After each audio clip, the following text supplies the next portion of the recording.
Sure that we got out of the way, we gonna get shot. You turn the lights on. Watch out, 'cause it's a lot of Come around, please. They feeding cats or something. That is Amir and some brothers and sisters from America. So this is where they shot the cannons No, from. they're from This Africa space. who are born in America. Yes, yes. Welcome back home. Thank you. Come. Welcome back home. Thank you. Thank you, sir. Thank you. How you guys doing? Doing fine. Good. How are you, sir? Very good. We are under a fort here.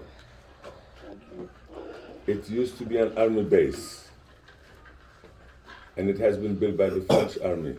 Okay.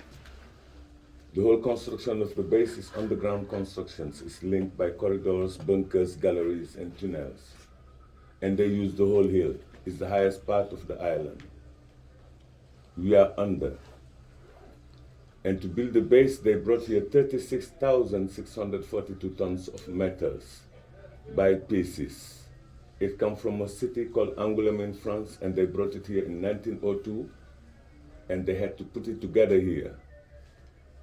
To assemble the metal, it took them 5 years, from 1902 to 1907, just to assemble the metals.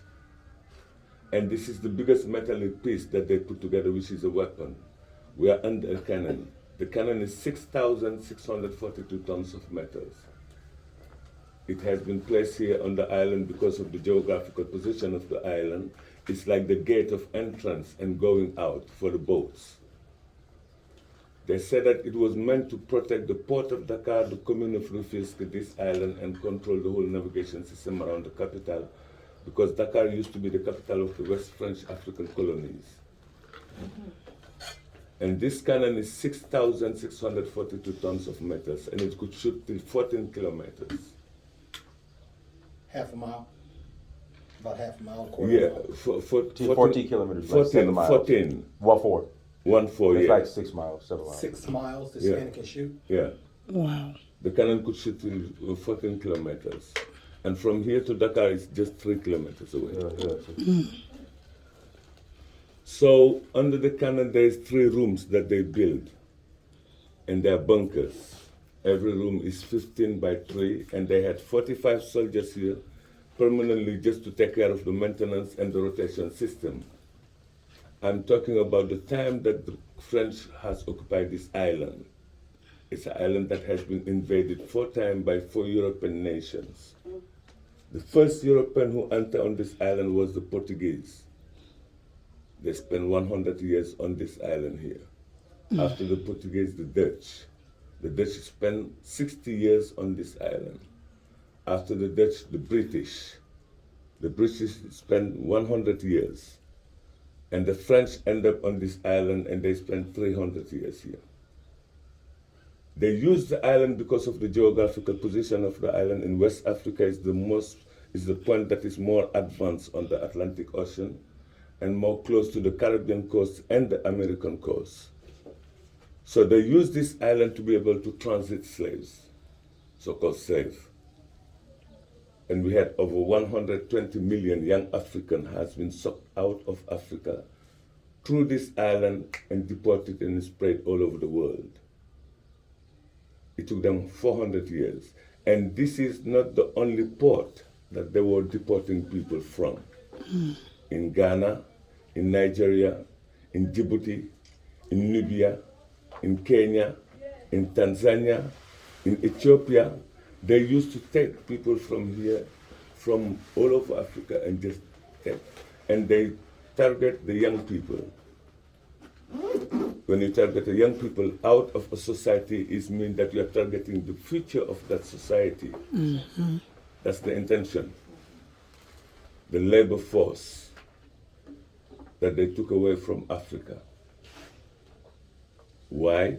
Because the first intention before the Europeans started the slavery, it was started by the Arabs from the 7th centuries, who used to take people from here, from Eastern Africa, and bring them to Saudi Arabia and sold them there. The Arab twist the mind of the European. because their first intention was not slavery, but was extermination, as what they did in North America with the Red Indians. The same program was attributed to Africa. It has been just twisted because the Arab used the people, told them to use the people as a tool. Even if they are not the same like us, but they can act when you tell them to do. So the people become tools. And between the tools and the slave master, there was no affinities, because he was not seeing a human being. He's seeing a just tool that he can use for his own need. For 400 years, they wanted to empty the continent. Why did the tribes come together and destroy these people? What did you say? Why did the African tribes come together and destroy these They people? could not, because the people come with weapons. That's right, yeah. We don't produce weapons here. We don't have a scientific autonomy to be able to produce out of our resources the weapon that we need to protect our population. We buy the weapons. And they use religion and weapon. The religion was a tool. They said that they will use the religion to civilize the people that they want to take away from here. In the name of civilization, they canceled the names, the traditional names that the people had, because it's not apt to serve religion. And they Christianize our people with the European names, which doesn't have any relation with Africa. They deport them and spray them to just cancel the relation between them and Africa. Because when you come with a European name, you will never find your identity in Africa. The names were related to the ethnic group where you belong to. And it identified the region where you're coming from, because Africa was built by kingdoms and empires. It's noble blood. They want to destroy that nobility through introducing poverty within our communities, because the heritage that we take out from the slavery and our history lead us on constant and permanent hustling and struggling to survive, to just survive. And it's the worldwide. It's the same situation. All over the world where our communities are, that are living in hustling and struggling to sustain themselves. Because we have been discriminated through a system that is arrogant. It's an intellectual arrogancy. We had the land that God built as his bank. It's the vital bank of this planet Earth, Africa. It contains all the resources that offer the possibilities of science, the technology, and the economy of the world to emerge. Africans are not benefiting out of it because they have been excluded out of the educational system that could offer them the possibilities to transform their resources, which means a scientific autonomies and technical that can offer the possibilities for the people to take out of their resources and build the need of their population. We are not able, because the intellectualism that they introduce is a lead to depend, not to produce, not to be autonomous. It's to depend. Depending is mean they teach us to know how to use their technology, but we are not able to produce the technology, and they know that the resources are coming from Africa here. The population are not benefiting out of it. 90% of the African population are not educated. And 10% are profiting out of it. They have been formatted.